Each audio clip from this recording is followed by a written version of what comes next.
सुरुवातमा तपाईले जुन बोयर जातका बोकाहरू पालिरहनु भएको छ 3वटा छ हजुर एउटा 75% दुईटा 100% का हजुर तपाईले कहाँबाट सुरुवाती चरणमा ल्याउनु भएको थियो बोकाहरू चाहिँ यो चाहिँ हामीले यो चितवनबाट ल्याएको एकेन्द्र खड्का चाहिँ सरबाट ल्याएको हैन एग्रो फार्मबाट ल्याएको यो चाहिँ हाम्रो अस्ट्रेलियाबाट ल्याएको उ चाहिँ यो छ नि यो चाहिँ 18140 यो चाहिँ हाम्रो अस्ट्रेलियाबाट ल्याएको सिधै यो चाहिँ यिनी कुन चितवनबाट भन्नुभयो चितवनबाट यो र यो 75 को यो हैन यो चाहिँ 100 को यो चाहिँ हाम्रो एकेन्द्र खड्काबाट ल्याएको चितवनबाट हैन त्यो चाहिँ हाम्रो चाहिँ अस्ट्रेलियाबाट ल्याएको तपाईलाई अस्ट्रेलियाबाट नेपालसम्म ल्याइ पुर्याउँदा तपाईलाई यसको लागत खर्च अथवा किनेको मूल्य कति पर्न गयो यसको खासमा हामीलाई यसको मूल्य चाहिँ यथार्थमा चाहिँ हामीलाई चाहिँ पर्न गएको चाहिँ 2,40,000 रुपैयाँ 2,60,000 रुपैयाँ हामीले तिरेको क्यास यहाँनिर हैन त्यसको डकुमेन्ट्स हामी सबैसँग छ उसको चाहिँ हैन उहाँबाट आएको चाहिँ यो चाहिँ क्वारेन्टाइनमा बसेको अनि चाहिँ एयरपोर्ट चाहिँ ट्याक्समा हामी तिरेको सबै यसको चाहिँ डकुमेन्टबाट आछ हामीले चाहिँ 2,60,000 रुपैयाँ तिरेको यसलाई यो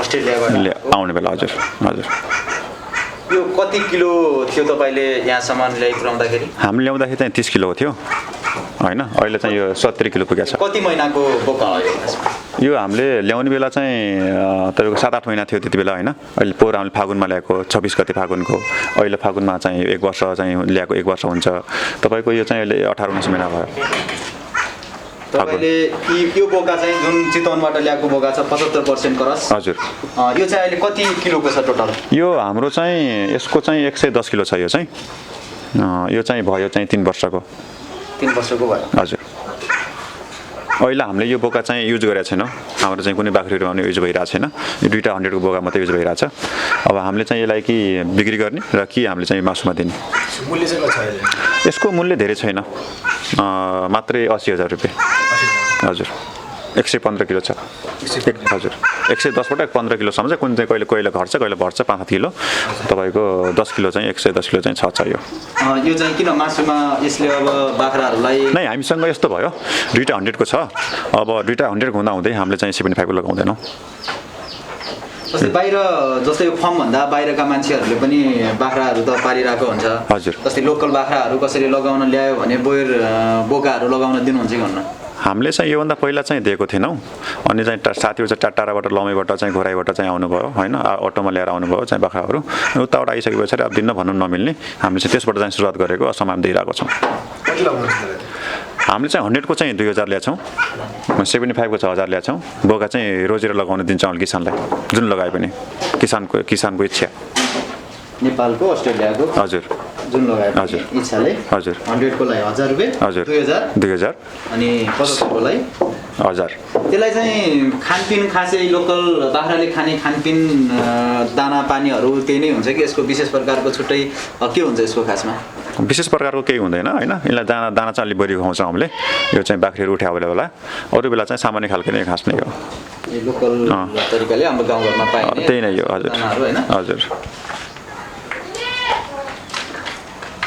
कति वर्षसम्म चाहिँ यिनीहरूले चाहिँ एक्टिभ हुन्छ यिनीहरू अनि डाक्टरले भन्न चाहिँ 7 वर्ष भन्नुहुन्छ अब हाम्रो चाहिँ किसानहरूले चाहिँ साथीभाइहरूले चाहिँ हामीभन्दा अगाडिको चाहिँ एजेड साथीहरूले चाहिँ 5 वर्षसम्म चाहिँ राम्रो चाहिँ यसको पाठापाटी निस्किन्छ भन्नुहुन्छ किसान साथीहरूले चाहिँ डाक्टरले चाहिँ भेरिफाई गरेको 7 वर्षमा चाहिँ हुन्छ लगाउनुहोस् तपाईँहरूले चाहिँ राम्रो छ भन्नुहुन्छ समग्रमा चाहिँ तपाईँको जुन बाख्रा पालन व्यवसाय अगाडि बढाउनु भएको छ होइन हजुर बाख्रा पालन व्यवसायमा चाहिँ समस्याहरू के छन् वास्तवमा अब चुनौतीहरू त्यसमा धेरै छन् हैन तर हामी चाहिँ लागि पर्ने भने पछाडि अब एउटा समस्या यसमा के छ भने पछाडि अब एउटा हाम्रो चाहिँ यो भेटनरीहरू छ हैन यसमा भेटनरीहरूबाट हाम्रो चाहिँ यो टाढा छ हामीलाई अब भेट्न टाढा छ भन्नाले पनि भेटनरीको डाक्टरहरू आइदिनुहुन्न मेन समस्या हामीलाई हैन अब हामीले किसानले अब 2-4वटा कुरा नजानेको त हामीले चाहिँ भेटनरीलाई सोध्नु पर्यो नि त हैन बाख्रा चाहिँ हुलिएर आऊ भन्नुहुन्छ हैन यत्रो बाख्राहरू जो बिमारी भयो भने पछाडि हामीलाई चाहिँ लग्नलाई चाहिँ गाह्रो छ हैन अरू त्यस्तो खासै एक्ज्याक्टली त्यस्तो चाहिँ गाह्रो चाहिँ छैन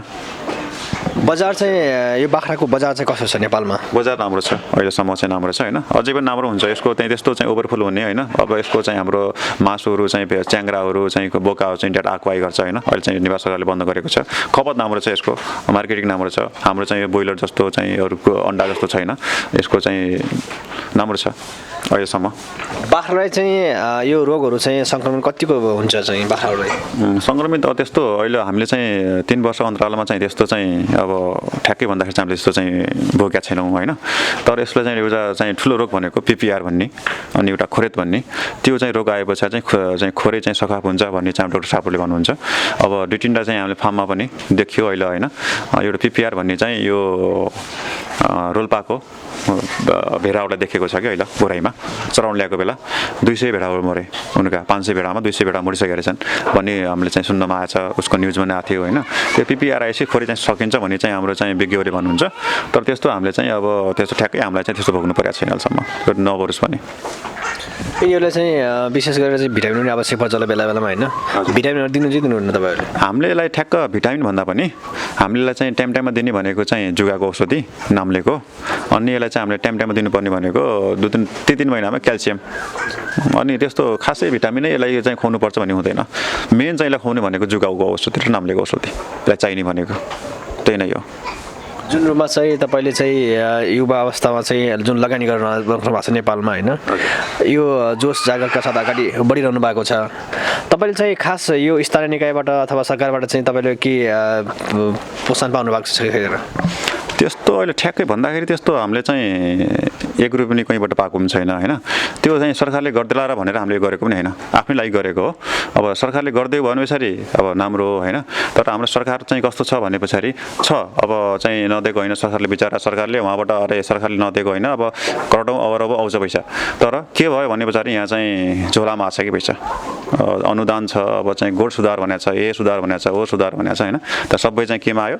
झोलामा आयो सबै चाहिँ। हामीले चाहिँ यहाँ 2 जना आउनुभयो, 2 जनामा चाहिँ तपाईँले चाहिँ 2 जना चाहिँ हाम्रो चाहिँ साथीहरूले के भन्नुभयो भने पछाडि तँलाई चाहिँ मैले चाहिँ यति अनुदान पारिदिन्छु, यति चाहिँ मलाई हुनुपर्छ भन्नुहुन्छ क्या।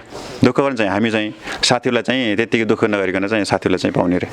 अब त्यस्तो छ हाम्रो चाहिँ यो चाहिँ सरकारको चाहिँ के कमी कमजोरी छ भने पछाडि चाहिँ किसानको चाहिँ कोट गोठमा आएर चाहिँ अनुगमन गर्नु पर्यो होइन। किसानले पाए कि पाएनन् भन्ने चाहिँ गरिदिनु पर्यो। र सरकारले दिएको छ पैसा, सरकारले चाहिँ दिएको हो, तर चाहिँ बिचैमा हरायो, बिचौलियाले खाइदियो, आएन, ठाउँसम्म आएन। यो बाख्रा पालन गर्ने जुन अगाडि बढिराख्नु भएको छ, यो खोर व्यवस्थापन गर्नको लागि चाहिँ तपाईँले चाहिँ खोरलाई कति मात्रामा चाहिँ खोर चाहिन्छ होइन, खोर कति हाइटमा चाहिँ हुनुपर्छ, खोरको चाहिँ मापदण्ड के छ? मापदण्ड अब हाम्रो चाहिँ अहिलेको अब नयाँ युनिकमा चाहिँ अहिले त मापदण्ड चाहिँ त्यस्तो ठ्याक्कै भन्दाखेरि त्यस्तो छैन। अब हाम्रो चाहिँ कस्तो छ भने पछाडि हाइटमा चाहिँ तपाईँको 10 फुट जति माथि राख्ने होइन। तपाईँको चाहिँ यो बाख्रा बस्छ नि, बाख्रा बसेको चाहिँ तपाईँको 5 फिट जति तलबाट सफा गर्न मिल्ने खालेको होइन। अनि यसलाई चाहिँ प्रायः चाहिँ काठै हुनुपर्छ माथि बस्नको लागि, यसलाई चाहिँ फलाम सलामको केही हुँदैन, यसलाई काठै हुनुपर्छ। अब ठिकै छ, अब त्यस्तो ठ्याक्कै मापदण्ड हुँदैन त्यस्तो छैन। मौसमको हिसाबले चाहिँ गर्मीयामा राम्रो हुन्छ कि बाख्रा पालन अथवा जाडोयामा हुन्छ? अब यो 2 प्रकारको चाहिँ बाख्राहरू छ होइन। अनि यो चाहिँ हाम्रो चाहिँ यो बाख्राहरू चाहिँ तपाईँको गर्मीमै ठिकै छ होइन, गर्मीमा ठिकै छ। जाडोमा त्यस्तो खासै गाह्रो हुँदैन, ठिकै हुन्छ। त्यस्तो चाहिँ गाह्रै भन्ने कुरा त्यस्तो हुँदैन। बर्खामा चाहिँ अलिकति 2-3 महिना चाहिँ बर्खामा चाहिँ यसमा अलिकति गाह्रो छ। अन्तिममा चाहिँ अब हामी अन्तिममा छौँ होइन। अब विशेष गरेर चाहिँ यहाँ तपाईँको फर्मको बारेमा के बुझ्ने इच्छा राख्नुभएको दर्शकहरूले अथवा चाहिँ यसमा चाहिँ बाख्रा पाठीहरू चाहिँ लिने जुन किसानहरू हुन्छ उहाँको लागि चाहिँ सम्पर्क नम्बर चाहिँ के छ तपाईँको? आउनुहोस् होइन। हाम्रो चाहिँ तुलसीपुर चाहिँ यो चाहिँ हाम्रो तुलसीपुर 3 डाँडाखुट्टीमा पर्छ।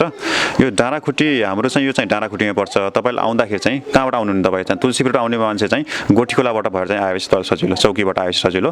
हाम्रो चाहिँ सम्पर्क नम्बर चाहिँ छ 98 182 79 981 मा सम्पर्क गरेर आउन सक्नुहुन्छ तपाईँहरू। अब हजुरहरू यहाँसम्म आइसक्नुभयो। यो चाहिँ कुन मिडियाबाट आउनुभयो हजुर? नै कृष्णलाई चाहिँ म धन्यवाद दिन चाहन्छु। यहाँ चाहिँ 2-4 मलाई कुरा राखिदिनु भयो, हजुरलाई चाहिँ मरी धन्यवाद मेरो। अब ठिकै छ, तपाईँ यहाँसम्म आइदिनु भयो। हस्, धन्यवाद।